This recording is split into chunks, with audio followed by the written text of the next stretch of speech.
ನಮಸ್ಕಾರ. ನಾನು ಸುರೇಶ್ ಬಳಗಾನೂರು. ಸರ್ಕಾರಗಳು ನಡೆಸಿರುವಂತಹ ನೀಟ್ ಪರೀಕ್ಷೆ ಮತ್ತು UGC NET ಪರೀಕ್ಷೆಗಳಲ್ಲಿ ಪ್ರಶ್ನೆ ಪತ್ರಿಕೆ ಸೋರಿಕೆ, ಅಕ್ರಮಗಳಂತಹ ಚಟುವಟಿಕೆಗಳು ನಡೆದು ಆ ಪರೀಕ್ಷೆಯನ್ನು ಬರೆದಿರತಕ್ಕಂಥ ವಿದ್ಯಾರ್ಥಿಗಳು ಫಲಿತಾಂಶಕ್ಕಾಗಿ ಎದುರು ನೋಡುತ್ತಿರ್ತಾರೆ. ಇದರಲ್ಲಿ ಪಾಸಾಗಿ ಉತ್ತಮ ಹುದ್ದೆಗೇರಿ ನಮ್ಮ ಕುಟುಂಬವನ್ನು, ನಮ್ಮ ಭವಿಷ್ಯವನ್ನು ನಿರ್ಧಾರ ಮಾಡಿಕೊಳ್ಳಬೇಕು, ಹಸನು ಮಾಡಿಕೊಳ್ಳಬೇಕು ಎಂಬತಕ್ಕಂಥ ಒಂದು ಹೊಂಗನಸನ್ನು, ಮಹದಾಸೆಯನ್ನು ಕಟ್ಟಿಕೊಂಡು ಆಶಾಭಾವನೆಯಿಂದ ಬದುಕನ್ನು ಸಾಗಿಸ್ತಿರ್ತಾರೆ ಲಕ್ಷಾಂತರ ಯುವಕ ಯುವತಿಯರು, ವಿದ್ಯಾರ್ಥಿನಿಯರು.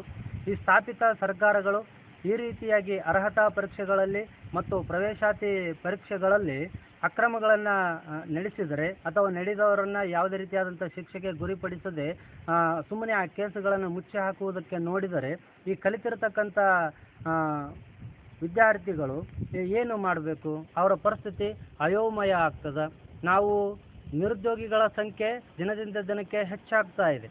ಉದ್ಯೋಗಾವಕಾಶಗಳನ್ನು ಕಲ್ಪಿಸ್ತೀವಿ ಅಂತಕ್ಕಂಥ ವಾಗ್ದಾನ ಮಾಡಿ ಗೆದ್ದು ಬಂದಿರತಕ್ಕಂತಹ ಸರ್ಕಾರಗಳು ಯಾವುದೇ ರೀತಿಯಾಗಿರ್ತಕ್ಕಂಥ ಉದ್ಯೋಗವನ್ನು ಸೃಷ್ಟಿ ಮಾಡದೆ ನಿರುದ್ಯೋಗಿಗಳನ್ನು ಸೃಷ್ಟಿ ಮಾಡತಕ್ಕಂಥ ಕಾರ್ಯದಲ್ಲಿ ಮಗ್ನರಾದರೆ ಈ ಓದಿರ್ತಕ್ಕಂತಹ ಖಾಲಿ ಕೈಗಳು, ಖಾಲಿ ತಲೆಗಳು ಏನೇನೋ ಕೆಟ್ಟ ಯೋಚನೆಗಳು ಬಂದು ದೇಶಭಂಜಿಕ ಕೃತ್ಯಗಳಲ್ಲಿ ಅಥವಾ ಬೇರೆ ಬೇರೆ ಚಟುವಟಿಕೆಗಳಲ್ಲಿ ಭಾಗವಹಿಸುವುದಕ್ಕೆ ಪಟ್ಟಭದ್ರ ಹಿತಾಸಕ್ತಿಗಳು ಅವಕ್ಕೆ ಕುಮ್ಮಕ್ಕನ್ನು ಕೊಡ್ತಕ್ಕಂಥ ಸಾಧ್ಯತೆಗಳಿರ್ತವೆ.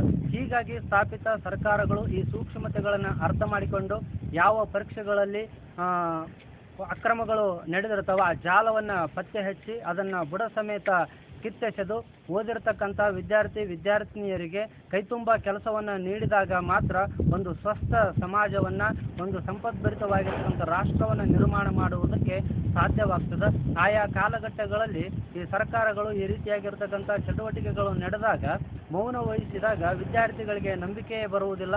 ಓದಿರ್ತಕ್ಕಂಥವ್ರು ನಮಗೆ ನೌಕರಿ ಸಿಗುತ್ತದೆ, ನಾವು ಗೌರವಾನ್ವಿತವಾಗಿರ್ತಕ್ಕಂಥ ಬದುಕನ್ನು ಸಾಗಿಸಬೇಕು ಎಂಬತಕ್ಕಂಥ ನಂಬಿಕೆ ಇಲ್ಲದಾಗಿ ಜೀವನದಲ್ಲಿ ಜಿಗುಪ್ಸೆ ಹೊಂದಿ ಬೇರೆ ಬೇರೆ ಅಹಿತಕರ ಘಟನೆಗಳಲ್ಲಿ ಭಾಗವಹಿಸುವುದಕ್ಕೆ ಸರ್ಕಾರವೇ ಪ್ರೇರಣೆ ಮತ್ತು ಕುಮ್ಮಕ್ಕನ್ನು ನೀಡುವಂತಹ ಒಂದು ಕುಖ್ಯಾತಿಗೆ ಅವು ಕಾರಣ ಅಥವಾ ಅದಕ್ಕಾಗಿ ದಯವಿಟ್ಟು ಸ್ಥಾಪಿತ ಸರ್ಕಾರಗಳು ಇದನ್ನು ಗಮನಕ್ಕೆ ತೆಗೆದುಕೊಂಡು ಭಾಳ ಗಂಭೀರ ಪ್ರಕರಣ ಅಂತಂದೇಳಿ ಭಾವಿಸಿ ಇದೇ ಮೊದಲು ಮತ್ತು ಇದೇ ಕೊನೆ ಆಗುವಂತೆ ನೋಡಿಕೊಳ್ಳಬೇಕು. ಮುಂದಿನ ದಿನಗಳಲ್ಲಿ ಹೆಚ್ಚು ಉದ್ಯೋಗಾವಕಾಶಗಳನ್ನು ಸೃಷ್ಟಿ ಮಾಡಿ ನಿರುದ್ಯೋಗ ಪ್ರಮಾಣವನ್ನು ಕಡಿಮೆ ಮಾಡಿ ದೇಶ ಸಂಪದ್ಭರಿತವಾಗಿ ನಿರ್ಮಾಣವಾಗುವುದಕ್ಕೆ ಪ್ರೇರಣೆಯನ್ನು ನೀಡಬೇಕು. ಇಲ್ಲದಿದ್ದರೆ ದೇಶದಾದ್ಯಂತ ಪ್ರತಿಭಟನೆಗಳು, ದೇಶದಲ್ಲಿ ಕಾನೂನು ಸುವ್ಯವಸ್ಥೆ ಹದಗೆಡುತ್ತದೆ, ದೇಶದ ಪ್ರಗತಿ ಅನಭಿವೃದ್ಧಿಯ ಕಡೆಗೆ ಇಳಿಮುಖವಾಗುವುದಕ್ಕೆ ಸಾಧ್ಯವಾಗ್ತದೆ. ಹೀಗಾಗಿ ಇದನ್ನು ಗಂಭೀರವಾಗಿ ಪರಿಗಣಿಸಿ ಇದಕ್ಕೊಂದು ಇತ್ಯರ್ಥ ನೀಡಿ ಮುಂದಿನ ದಿನಗಳಲ್ಲಿ ಈ ರೀತಿಯಾಗಿರ್ತಕ್ಕಂಥ ಪ್ರಶ್ನೆ ಪತ್ರಿಕೆಗಳ ಸೋರಿಕೆ ಅಥವಾ ನೇಮಕಾತಿಯಲ್ಲಿ ಅಕ್ರಮ